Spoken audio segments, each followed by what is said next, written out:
상입니다. 오늘 말씀 같이 읽겠습니다. 누가복음 1장 5절에서 13절 말씀입니다.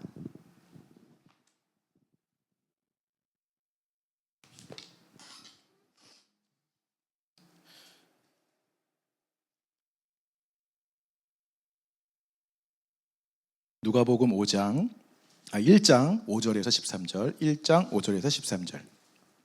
다 찾으셨으면 우리 한 절씩 같이 교독하도록 하겠습니다. 유대왕 헤롯 때에 아비야 반열에 제사장 한 사람이 있었으니 이름은 사가랴요 그의 아내는 아론의 자손이니 이름은 엘리사벳이라.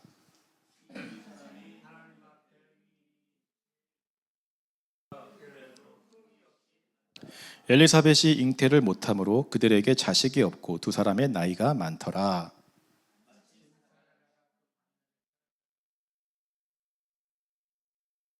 제사장의 전례를 따라 제비를 뽑아 주의 성전에 들어가 분향하고 주의 사자가 그에게 나타난 향단 우편에 선지라.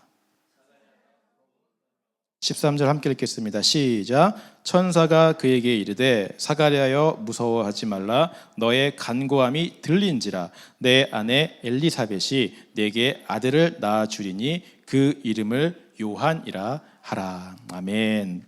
아까 처음에 말씀드렸듯이 오늘은 대림절 첫 번째 주일입니다. 대림절은 예수님이 이 땅에 오심을 기다리며 준비하는 절기이죠. 오늘 예수님의 생명을 갖고 이 땅에서 살아가는 우리의 사명은 다시 오실 예수님을 계속해서 기다리며 사는 것입니다. 마치 신랑을 기다리는 신부처럼 각자에게 맡겨진 기름 등불을 가지고 신랑 되신 예수님이 오시기를 사모하면서 그렇게 살아가는 것이죠. 마지막 때에 언젠가 주님이 우리 가운데 오셔서 우리와 하나 되는 그 천국 혼인잔치가 반드시 우리에게 있을 줄 믿습니다.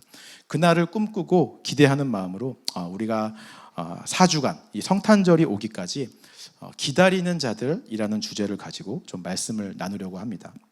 오늘은 그 첫 번째 시간으로요, 사가랴와 엘리사벳이라는 사람들에 대해서 함께 생각해 보기를 원해요. 오늘 말씀을 통해서 기다리는 자들에게 하나님께서 주시는 말씀, 또 은혜, 이런 것들을 좀 경험하고 체험하는 시간 되기를 소망합니다. 우리 5절 말씀 다시 한번 읽어보겠습니다. 시작.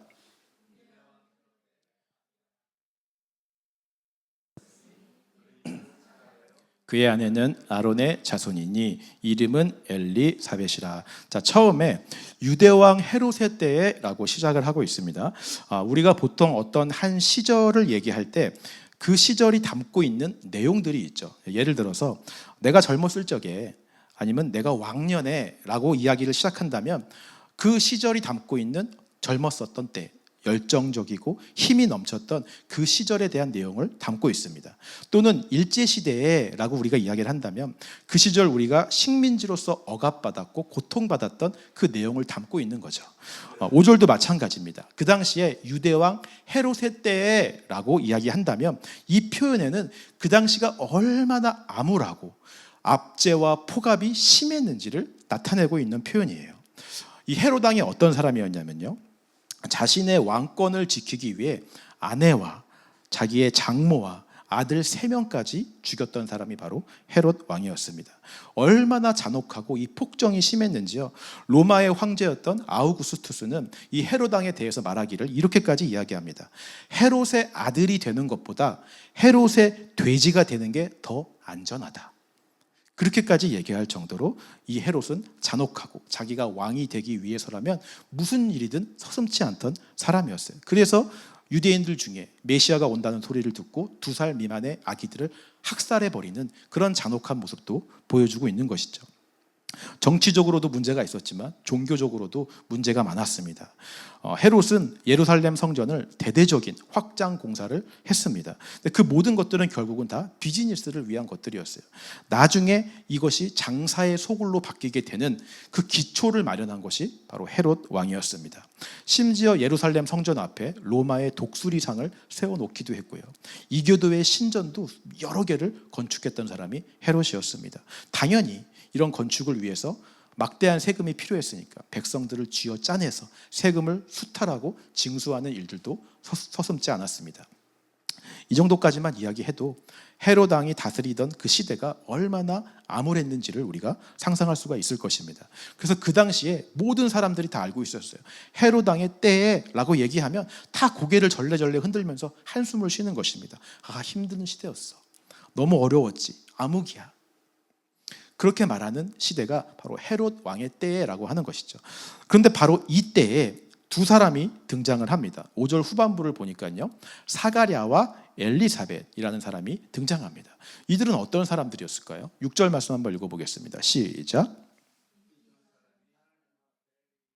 주의 모든 계명과 규례대로 흠이 없이 행하더라. 자, 하나님 앞에서요, 의인이었다라고 말을 하고요, 모든 계명과 규례대로 흠이 없이 행하던 자들이었다라고 이야기를 하고 있습니다. 누가복음이잖아요. 누가는요, 이 암흑과도 같은 헤롯 왕의 시대를 먼저 이야기하고 바로 뒤 이어서 이런 시대에도 의인으로서 인정받는 사람들이 있었다라고 소개하고 있는 거예요. 그 사람들로 바로 엘리사벳과 사가랴를 소개하고 있는 것입니다. 그리고 바로 이 두 사람이 오늘 기다리는 자들 첫 번째 시간에 주인공들이라고 하는 것이죠. 자, 왜 이 사람들이 기다리는 자들의 주인공이 되었을까요? 먼저 사가랴는요, 아비야 반열의 제사장이었다라고 나오고 있습니다. 그 당시에 제사장들의 숫자는요, 거의 한 2만여 명 가까이 되었다고 합니다. 이 2만여 명의 제사장들은 모두 24 반열로 나누어지게 되었습니다. 다윗이 왕으로 있을 때 24 반차로 나누어서 이 제사장들이 교대로 근무할 수 있도록 그런 시스템을 만들어 놓았었죠. 그 중에 한 반열, 아비야 반열에 속했던 사람이 바로 사가랴였어요. 자, 굳이 이 반열의 소개를 처음에 시작하는 이유는 이 반열 자체가 기다리는 자들을 나타내는 것이기 때문에 그렇습니다. 자, 각 반열은요, 한 주씩 돌아가면서 성전에 봉사를 했습니다. 예루살렘 성전에서요. 그러니까 한 반열이 보통 한 주씩 봉사를 하니까 1년에 52주니까 한 반열은 보통 1년에 2번 정도를 예루살렘 성전에 들어가서 봉사하게 되는 것이죠. 1년이 52주니까 2주 봉사하고 50주는 일이 없는 것입니다. 자, 그렇다면 남은 50주 동안은 이 사람들은 그냥 노는 것일까요? 그렇지 않습니다. 이 50주의 기간 동안 기다리며 준비하는 기간인 것이죠. 다시 성전에서 봉사하는 그날이 올 때까지 계속 영적으로 준비하고 율법과 규례를 지키며 살아가는 거예요. 6절 말씀처럼 흠이 없이 행하며 살아가는 삶을 사람들 앞에서 보여줘야 되는 것이 제사장들의 삶이었다라고 하는 것입니다. 자, 그런데 아까도 말씀드렸지만 그 당시는 암흑 시대였잖아요. 모두가 힘들고 헤롯 왕 때문에 고통받는 시대였어요. 제사장들이라고 해서 별로 다를 것이 없었습니다. 다 힘들고 어려워요.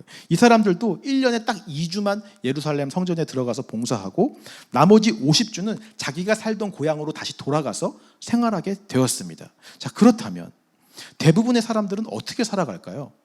이 50주의 생활을 어떻게 살아가겠습니까? 다 힘들어요. 예루살렘 성전은 멀어요. 내가 제사장 하는 일을 하는 것을 내 고향에서 보는 사람도 없어요.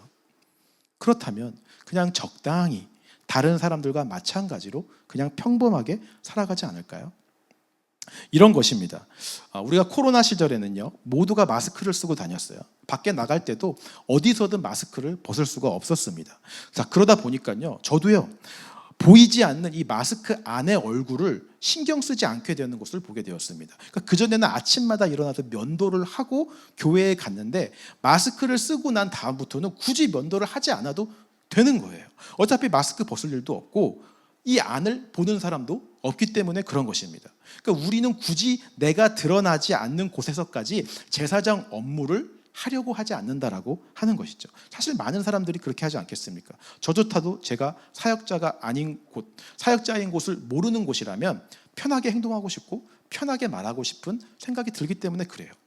그 당시에 제사장들도 마찬가지였습니다. 1년에 2주를 제외하고 나머지 50주의 일상생활로 돌아갔을 때에는 적당히 세상과 타협하며 어울리며 살아가는 경우가 많았습니다.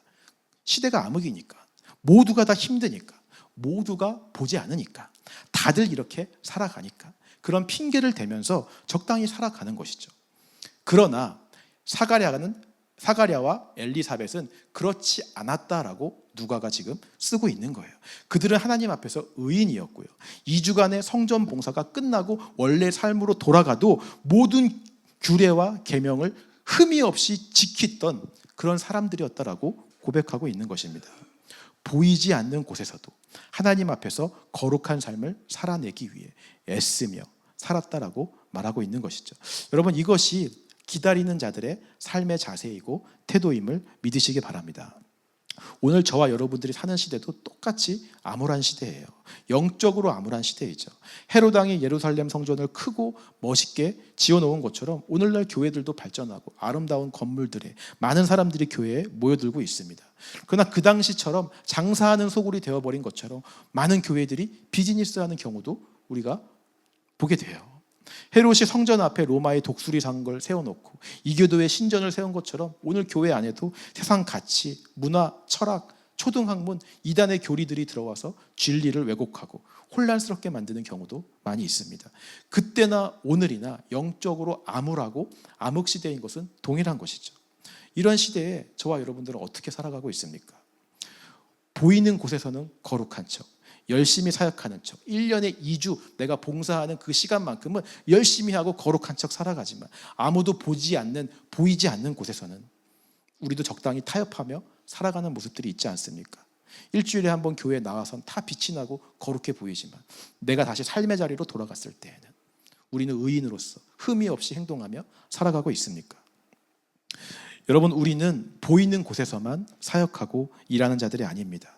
우리는 사가랴와 엘리사벳처럼 보이지 않는 곳에서도 흠이 없는 자로, 거룩한 자로 살아가야 되는 줄 믿습니다.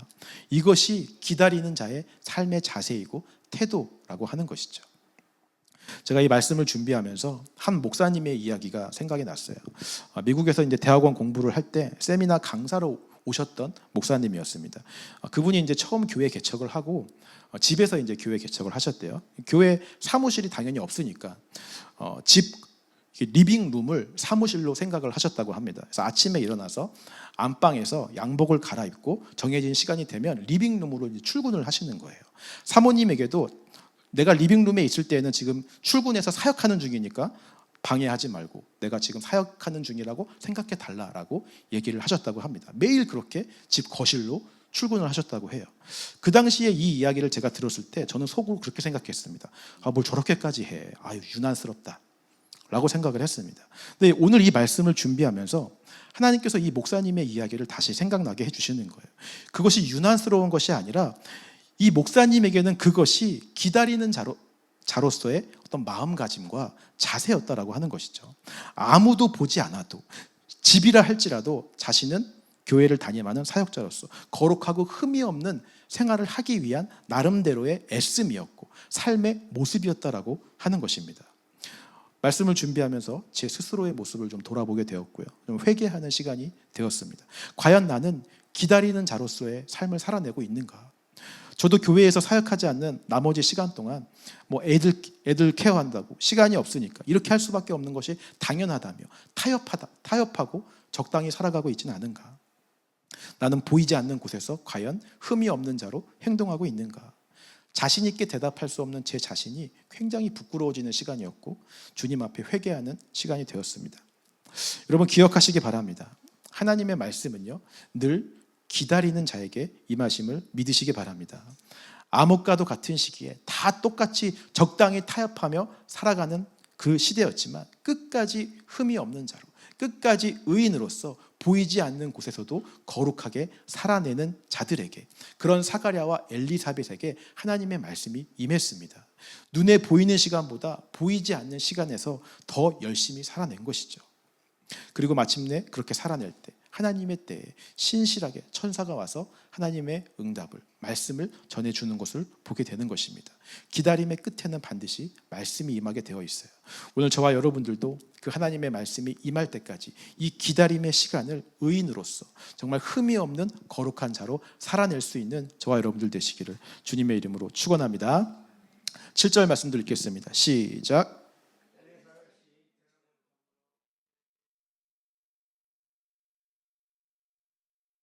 첫 번째 사가랴와 엘리사벳의 기다림이 보이지 않는 곳에서 기다리는 그런 자세와 삶의 태도였다면, 두 번째는 보여지는 곳에서의 기다림을 말하고 있습니다. 그러니까 보이는 곳이 아니라 보여지는 곳이에요. 이 말은 누군가 우리의 삶을 보고 있다라고 하는 것이죠. 다시 7절 말씀을 보니까요. 엘리사벳이 잉태를 못했고 두 사람이 나이가 많다라고 나오고 있습니다. 자, 그 당시에 자녀라고 하는 것은 하나님이 주시는 너무나 당연한 복이고요. 너무나 당연한 은혜였습니다. 그래서 그 당시의 사고방식으로 자녀가 없다라고 하는 것은 하나님께 복을 받지 못한 것이다라고 여겨졌어요. 굉장히 수치스러운 것이고 부끄러울 정도로, 대를 잇지 못하는 것은 그 정도로 부끄러운 것으로 여겨지는 시대였습니다. 뭔가 문제가 있으니까 아기가 없는 거지, 죄를 졌으니까 아기가 없겠지, 벌을 받는 중인가 보다 라고 생각했던 게 그 당시 사고방식이었어요. 그러니까 사가랴와 엘리사벳은 의인으로서 흠이 없이 살아갔음에도 불구하고 눈에 보여지는 것은 자녀가 없는 저주받은 인생이었다라고 하는 것입니다. 보이지 않는 곳에서의 그들의 삶은 거룩했지만 사람들 눈에 보여지는 그들의 삶은 실패한 것처럼 보였어요. 수치스럽고 부끄러운 삶처럼 보였습니다. 아마 그들은요, 사람들의 수군거림을 들었을지도 모르겠어요. 눈총과 멸시와 비난을 받았을지도 모르겠습니다. 하나님은 의인이다라고 분명히 평가하셨지만 사람들은 죄인이고 저주받은 자로 평가하고 손가락질했을 수도 있습니다. 나이가 많다고 하니까 그 기간이 심지어 길었을 것 같아요. 그 긴 세월 동안 두 사람은 사람들에게 보여지는 사람 모습으로 실패자로 취급받았습니다. 그러나 그 긴 시간 동안에도 두 사람은 기다리는 자의 모습을 유지하고 그 태도를 보여줬다라고 하는 것이죠. 13절 말씀 한번 읽어보겠습니다. 시작.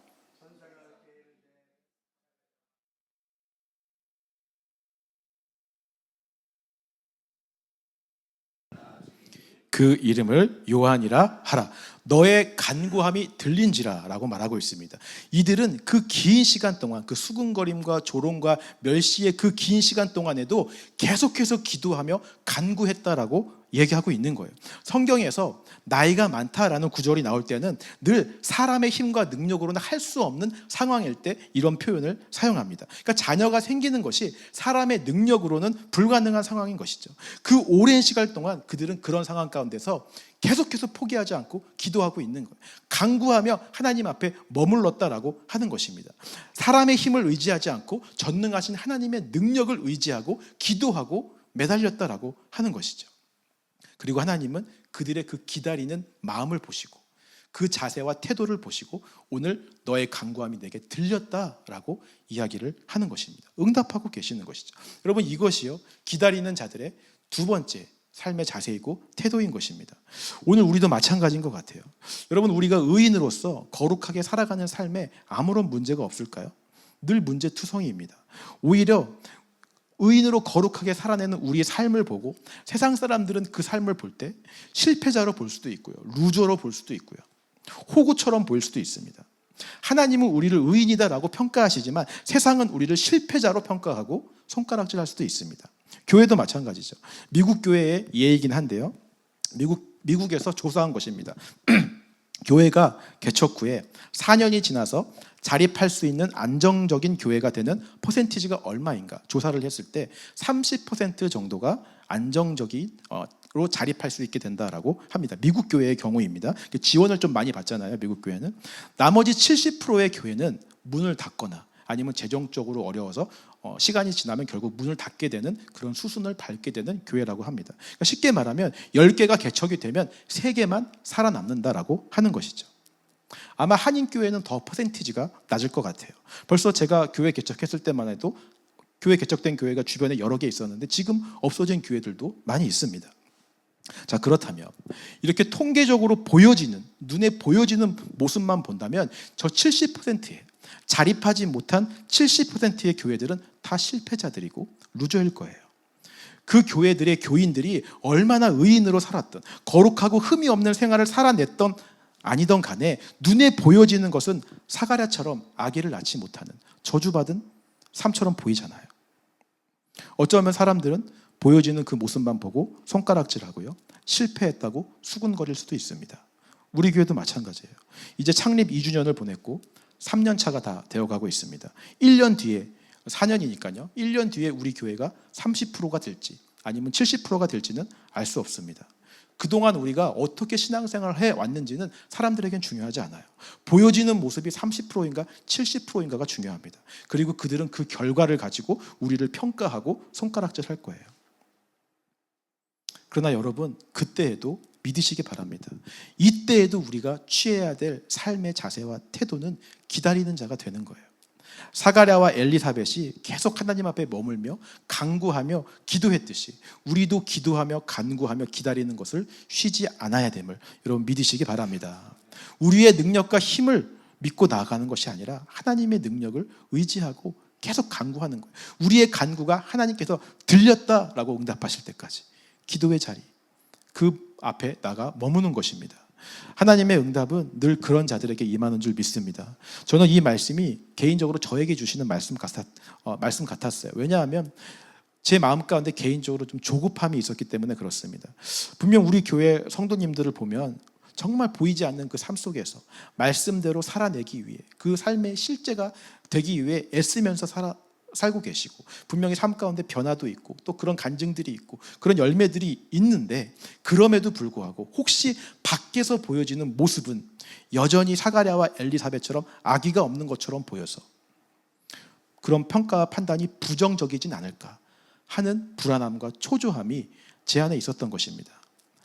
아마 많은 사람들이 이런 불안함 때문에, 초조함 때문에 기다림을 포기하고 사람들에게 보여지는 모습을 바꾸기 위해서 자기의 힘과 노력으로 나설 때가 많이 있어요. 하나님보다 앞서게 되는 거죠. 아브라함도 그랬습니다. 자기의 아기가 태어나지 못하자 입양을 계획하고요, 하갈이란 첩을 들여서 대를 이으려고 노력하죠. 기다림의 시간이 길어질수록 사람은 하나님의 능력보다 자기의 힘, 자기 지혜, 자기의 경험을 의지하게 되어 있어요.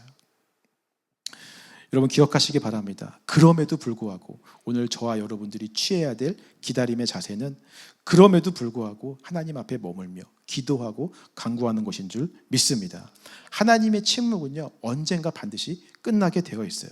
그리고 그 끝나게 될 때 하나님은 반드시 응답하십니다. 그 응답은 하나님보다 앞서 나가는 자들이 아니라 끝까지 믿음으로 기다렸던 자들에게 응답하시는 줄 믿습니다. 그때까지 저와 여러분들이 정말 사가랴와 엘리사벳처럼 의인으로서, 흠이 없는 자로서 거룩하게 하나님 앞에 머물며 기도하며 간구하는 자로 살아가시기를 주님의 이름으로 축원합니다. 자, 그렇다면 이 기다림의 시간 끝에 결국 말씀이 임하게 되는데요, 어떤 말씀이 임하게 될까요? 말라기가 구약의 마지막 선지자였습니다. 말라기 이후 하나님은 400년간을 침묵하셨습니다. 그 침묵의 시간이 바로 기다림의 시간이었죠. 그 기다림의 시간 동안 수많은 주의 사람들이 기다리는 자의 삶을 살아냈습니다. 그리고 하나님의 때가 마침내 되었을 때 이제 막 하나님의 말씀이 응답되고 임하기 시작해요. 마리아에게, 요셉에게, 오늘 사가랴와 엘리사벳에게, 동방 박사들에게, 양을 치는 목자들에게, 곳곳에서 기다리는 자의 삶을 살아냈던 사람들에게 하나님의 말씀이 임하기 시작합니다. 그리고 그 말씀은 모두 한결같이 하나의 이야기를 하고 있어요. 바로 예수 그리스도인 줄 믿습니다. 메시아, 예수님이 오심을 하나님이 말씀하고 계세요. 그렇습니다. 긴 침묵의 시간을 끝내고 임하는 하나님의 말씀은 예수 그리스도이세요. 기다리는 자들에게 임하시는 말씀, 오직 예수, 왕이 오신다. 왕이 우리 가운데 오셔서 주인 되어 주신다. 우리를 다스리시고 통치하실 것이다.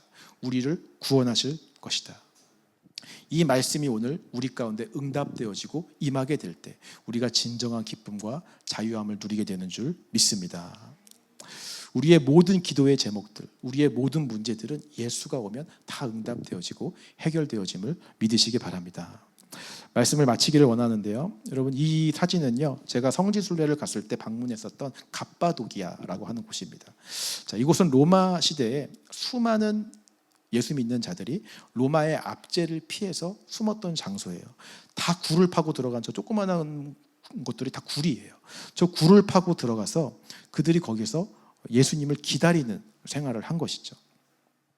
언젠가 다시 오실 예수님을 소망하면서 저기서 믿음을 지키며 기다리는 자의 삶을 살아낸 것입니다. 저 안에 들어가 보면 그들이 예수님을 소망하며 썼던 성경 구절들, 그리고 찬양의 가사들, 그리고 예수님을 생각하며 그린 그림들이 안에 곳곳에 있는 것을 볼 수가 있습니다. 잠시 그곳에 머물렀지만 그 당시 기다리는 자의 삶을 살아냈던 어떤 믿음의 선배님들의 그런 신앙과 마음이 느껴지는 듯 했어요. 제가 성지순례 때 찍었던 영상인데요. 뭐 보신 분들이 있을지도 모르겠지만 잠깐 그 영상을 같이 보았으면 좋겠습니다. 인터넷 음악을 좀 꺼주시고요. 그 영상을 여기 앞에 불도 좀 꺼주시고 이 영상을 좀 같이 보면 좋을 것 같습니다.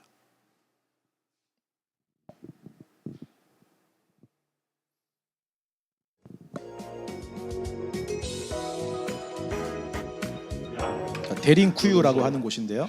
지하에 굴을 파고 들어가서 믿음을 지키기 위해 기다리는 자들이 저렇게 지하 도시를 만들어서 신앙생활을 하던 곳입니다.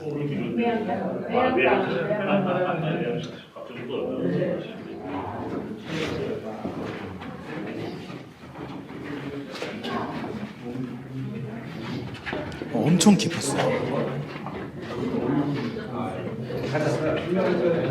그 당시에 저렇게 깊이 지하 7층, 8층의 규모까지 굴을 파고 내려가서 지하 도시를 건설했다는 게 참으로 놀랍습니다. 곳곳에 사람들이 생활했던 흔적들이 있었고요. 기도하고 예배하는 장소들이 있었습니다. 살아왔다는 참 특이한 그런 곳으로서 여기서 하면 된다. 자, 이제 우리 좀 깊은 곳으로 들어가겠습니다. 머리 조심하시고 쌓이는 방식이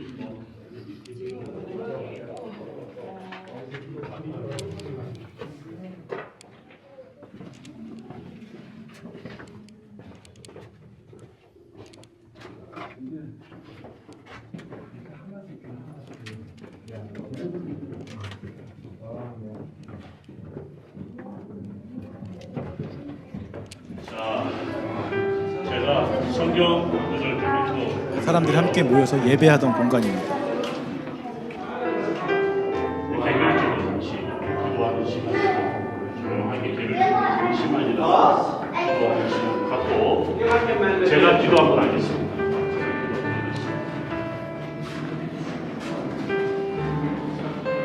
우리 기도하는 모습 사진도 이렇게 끝까지.